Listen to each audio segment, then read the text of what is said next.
We are again. I'm joined today by the very wonderful Dave Marsey. Dave, thank you very much for joining me today and spending time chatting with me. I wonder, first off, would you introduce yourself? Like, who are you and what do you do in this world? Yeah, my pleasure to join. Thank you, DDS, for asking me. Dave Marsey, he, him, his, and I'm at Essence Global, and I have the privilege of leading the global Google business for us.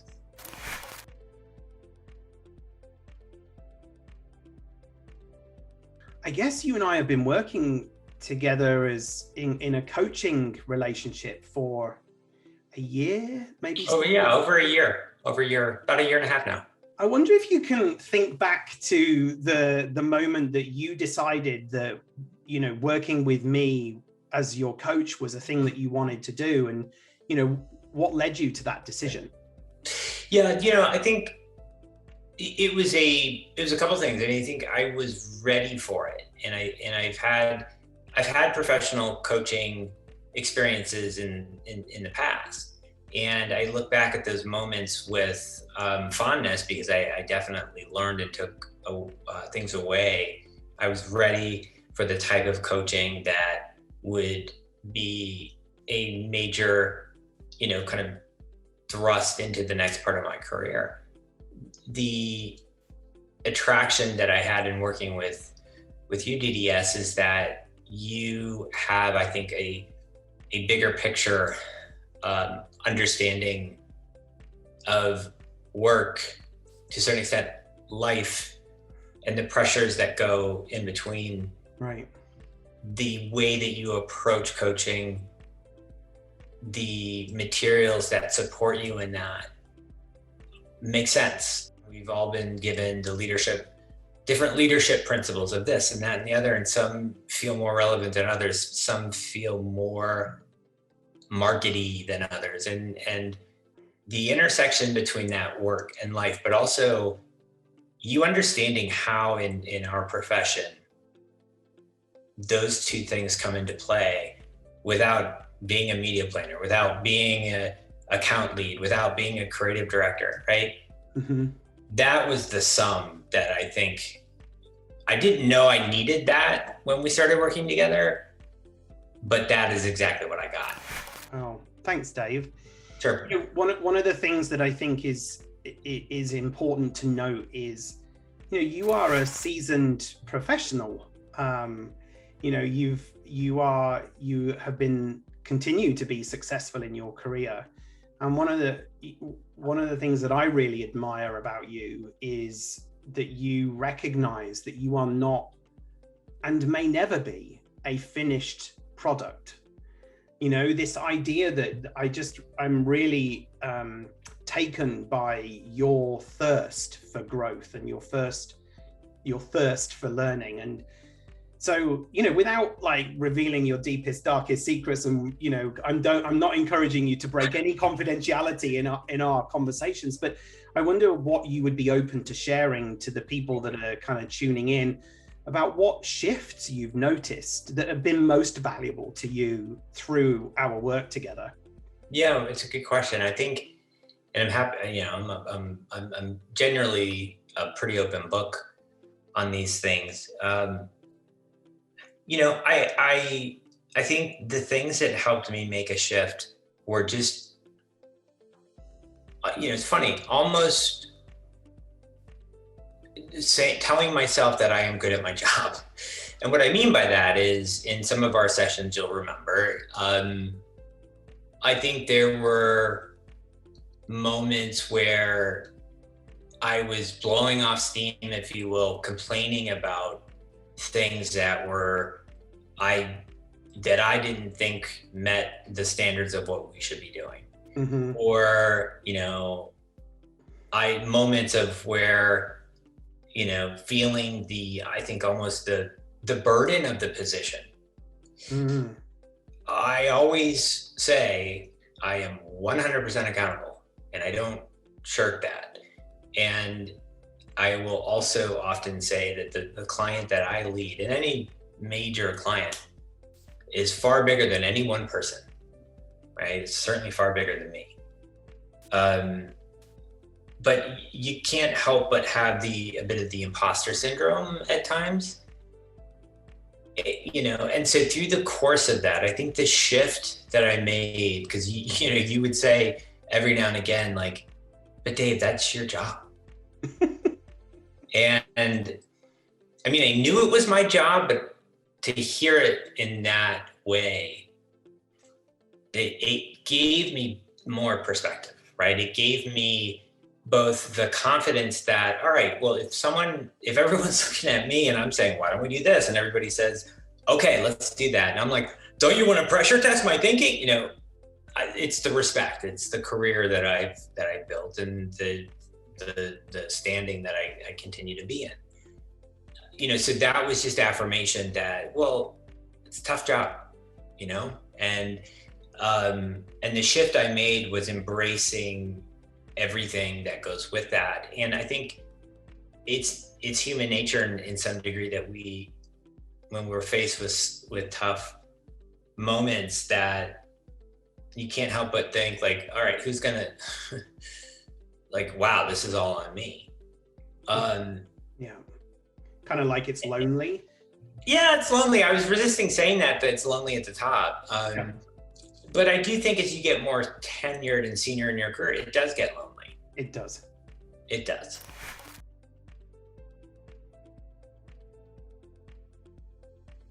With that first shift was really just feeling more comfortable with the burden, with all the things that come with the job, but almost feeling trusted, right? Like, I've earned this right. And so it's not a burden. It's a right. It's trust that's been given. I think the second thing is, the second shift is just, getting, I think, more comfortable with the fact that not everybody's going to do it the way you think they should do it. Right? And I mean, people don't do what you want them to do. That's right. Irrespective of your seniority or your position, people will not do what you think they're going to do.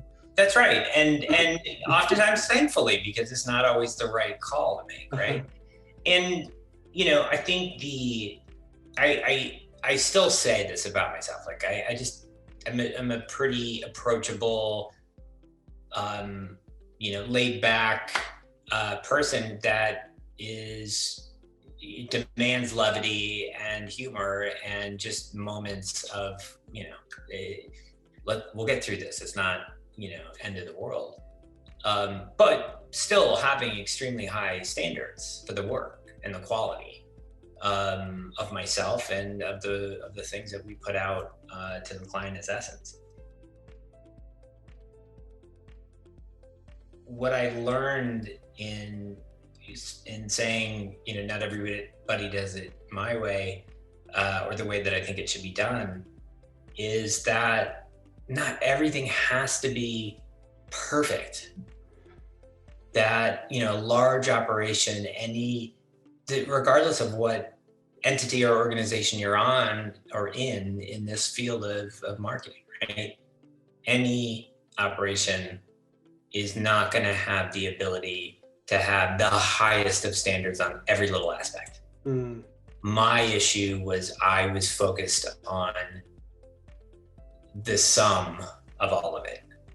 A Google slide doc that goes out with a widow bullet, which drives me crazy. You know what that is? It's like, you have a sentence and it's on one bullet, and then you add another word, it goes to the second sentence.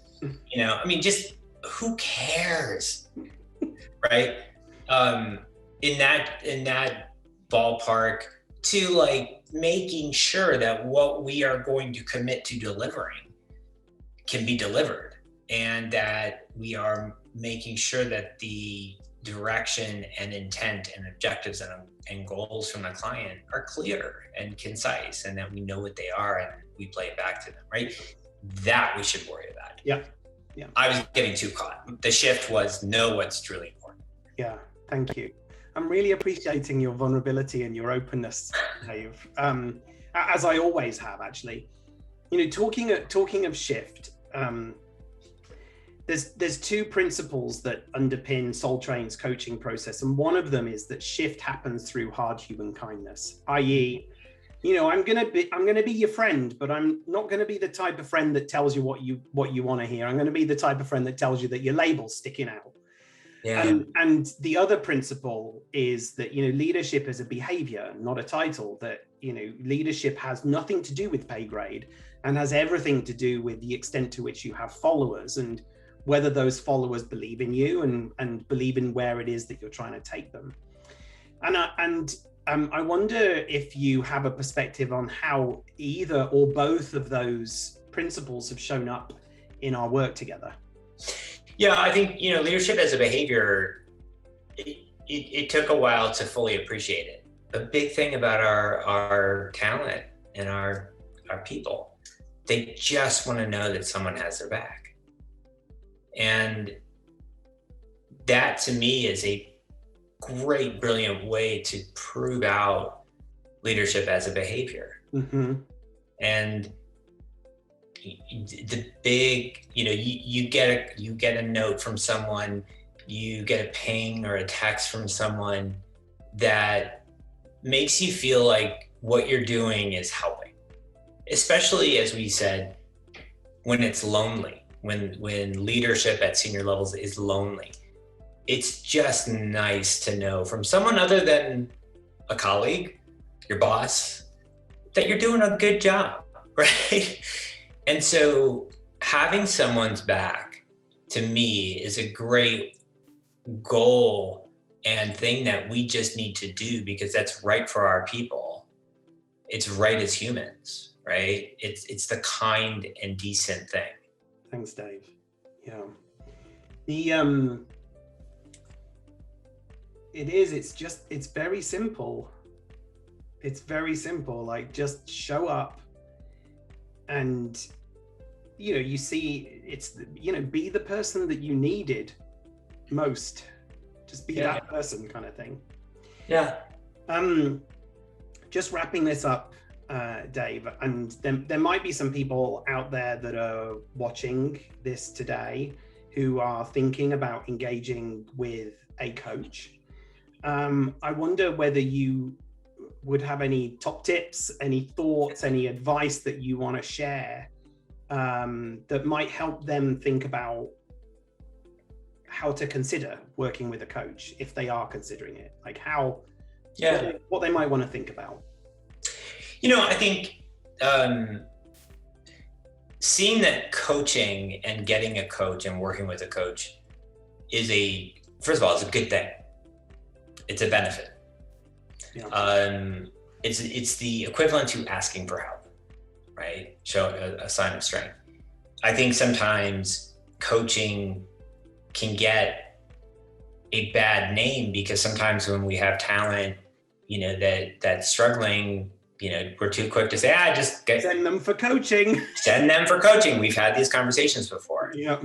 Right. And how about you? Like, we all coach, right? Like, the manager needs to coach and guide the folks. So, coaching, I think, can be misinterpreted and misused, mislabeled, right? So I think people should embrace the idea that if they come to the table with a desire to continue to grow in their careers, either with a clear sense and willingness to be vulnerable about what they feel that they are an imposter about, things like I said, like, should people be trusting me? I'm making these major calls and they're just doing what I say. Mm-hmm. Bring all of it, right? So either know what the value of coaching is, know that it's going to help you. Next would be what vulnerabilities, what things are sticking out in your brain that you're worried that you have or don't have, right? Mm-hmm. And be open about those. Or if you don't know what things are in your brain and that you should be vulnerable about, that's okay too. Bring that. That's enough, right? And a good coach will help reveal those in a very productive way. I would say that folks should also embrace that it's not a one and done. I mentioned earlier that I've done coaching in the past and I benefited from it, but I don't think that I got what I'm getting now out of what I got then. Wow. Which is fine. I mean, I'm probably getting what I'm getting out now because I got what I got then. That's Yeah. highly meta, right? So I think it is absolutely a required thing to do, to be a modern, human, flawed, vulnerable, successful leader. Yeah. And I'm perhaps biased, but if I think objectively, I think working with you, DDS, has been the most rewarding experience I've had, because it's just work-life applicability, Wow. all connected. Wow. Thank you, Dave. I didn't even pay you to say that. No, you did not. It's all good. Listening to that last bit, the bit about, and if you don't know what's in your head, bring that. I think back to some of what you have shared with me over the course of our working together have been some of the most profound and pivotal conversations we've had, when you've arrived at the session saying, don't really think I've got anything today. And then That's right. go, okay, well, and then something happens, and I just remember that happening a good handful of times in our time together. Yeah, it's a great point. I mean, I think coaching falls in a similar category of when I think managing folks, right? You get out of it what you put into it, right? If you don't give someone direction, if you don't invest the time to give context as to why you're asking, you're not going to get back their best work because they don't have the complete picture. Mm-hmm. I think the same of coaching. Like, I do feel like it's a two-way relationship, right? Yep. What I would tell folks is, if they think they're just going to show up and sit back and let it happen, that's not the way this works, right? It is not. So I think it's good to just, whether it's in the shower, whether it's on a walk, a run, a hike, take a notebook, or, grab your Google phone and pick up Keep, email, that works too. And just jot some notes, because, I guarantee you, if it's 10 minutes before the coaching session, your brain is not free enough to know a topic or two.